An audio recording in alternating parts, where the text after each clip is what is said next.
Porbandar traffic પોલીસની વધુ એક પ્રશંસનીય કામગીરી સામે આવી છે, જેમાં એક યુવકનું ખોવાયેલું લગભગ 8 લાખ રૂપિયાથી પણ વધુ કિંમતનું સોનું ટ્રાફિક વિભાગે શોધી આપ્યું છે। પોરબંદરના કાનાભાઈ બાલુભાઈ ઓડેદરા નામનો યુવાન જીમે કસરત કરવા જતો હતો। આ દરમિયાન તેમની પાસે રહેલ 15 તોલા સોનું કમલાબાગ નજીક પડી ગયું હતું। તે ટ્રાફિક પોલીસના અધિકારીઓને મળ્યું હતું। એ દરમિયાન કાનાભાઈ ઓડેદરા નામનો યુવાન પોતાનું 15 તોલા સોનાના દાગીના ભરેલા બેગની શોધતા કમલાબાગ સર્કલ નજીક પહોંચ્યો હતો। ત્યારે સ્થળ પર હાજર પોલીસ જવાનો સાથે વાતચીત કરી હતી, જેમાં પોલીસ જવાનોએ ખરાઈ કરી કાનાભાઈ બાલુભાઈ ઓડેદરાને 15 તોલા સોનું પરત કર્યું હતું। આ તકે traffic PI Adhera, ASI Kanabhai Jogal, head constable Ajaysinh Jadeja આ કામગીરીમાં જોડાયા હતા। નિપુલ પોપટ સાથે અશોક થાનકી, ગુજરાત ન્યૂઝ, પોરબંદર।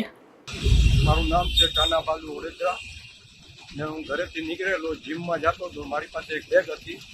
બેગ રસ્તામાં ક્યાંક પડી ગઈ હતી, મને ખ્યાલ ન રહ્યો કે દુકાને જઈ ને પછી જોયું તો બેગ પડી ગઈ હતી। પાછો નીકળ્યો તો કમલાબાગ પાસેથી ટ્રાફિક પોલીસને મળેલું।